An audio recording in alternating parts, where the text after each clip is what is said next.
All right, we're going to keep it moving this next comic. Very happy to have Mary help me out a lot. He handed out flyers, maybe you got some. So very happy for him, very thankful. He's hilarious. Get loud for Bear Love, everybody. Yo! How we doing, Arvada? How's my nurses? All right. Well, I look young way over here, but I come from a different time. I've had a beeper in my day, and it wasn't even to sell weed yet. It was so my mom could tell me to come home. But I came from a different time. I saw Netflix get put out of business by Blockbuster.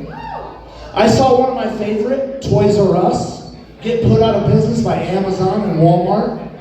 I saw heroin get put out of business by fentanyl.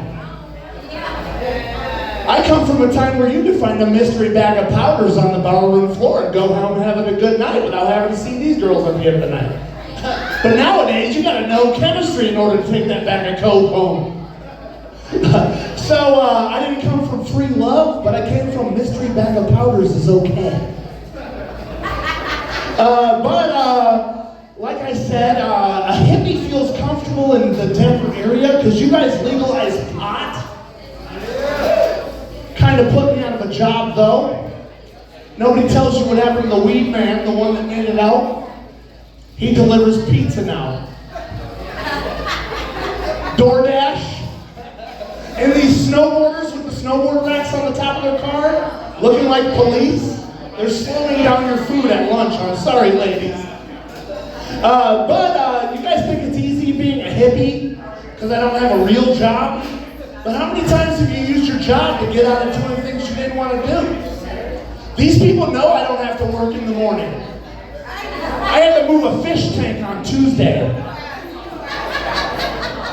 This weekend I'm going to Limon tomorrow to pick up a pit bull. I thought it would be nice if my friend got over his breakup with his girlfriend by getting off of my couch. But instead we're getting a dog this weekend. Sometimes it would be easier to have a normal job. You know, you guys, are there any parents in the crowd? I'm a hippie, so we don't have a lot of kids, but we have a similar thing. You guys keep track of how good your kids are doing by the height on the wall. We keep track of the length of our hair as the last time we saw a judge. I'm doing pretty good. It's been a while. There's a few counties in Iowa that probably would like to cut my hair, though. It's confusing enough, but my friend, I grew up with, his parents are hippies. And how do you go through that rebellious phase when your parents are hippies? Get a job? Go to school? It's kind of hard to run away from your dad's teepee. And he chases you down on a horseback and says, "It's cool, bro, we can talk about it." You know what? Hippies did some good things for society.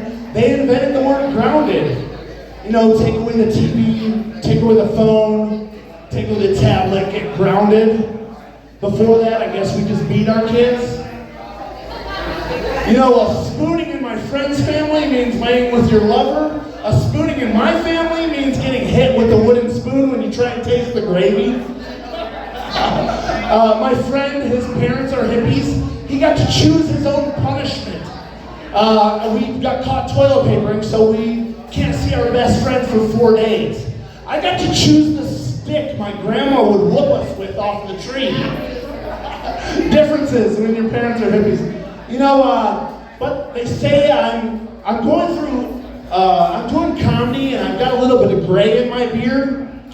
So you can say I'm going through a midlife. But my generation doesn't know how to do a midlife crisis. My dad, he bought a Corvette, you know, it spins in circles. But my generation doesn't have Corvette money. A midlife crisis for my generation looks like a 38-year-old should be trading recipes with the other moms at school. But instead, she's getting her head shaved this weekend. Where's my Britney Spears? That's a midlife crisis for my generation. I'm trying to date these girls. No, not picking on the single girls, the guys, we're doing it too.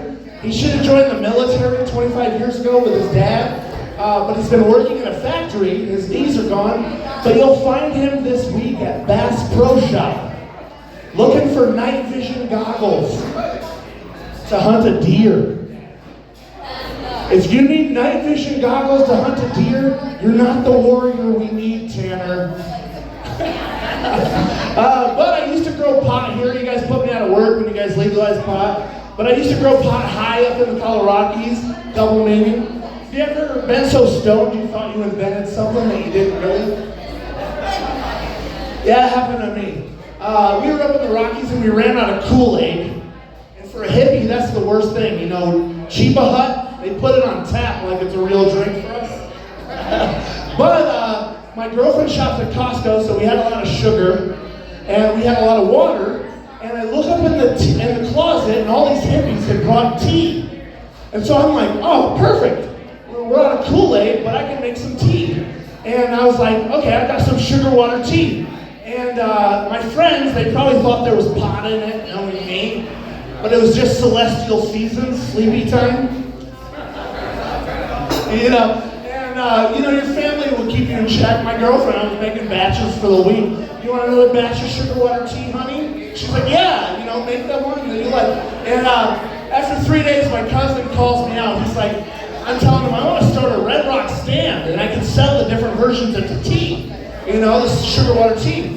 And he goes, Bear, this is really good, but you did not invent sweet tea.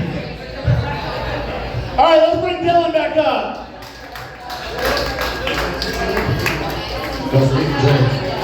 Give it up for Bear Love, everybody.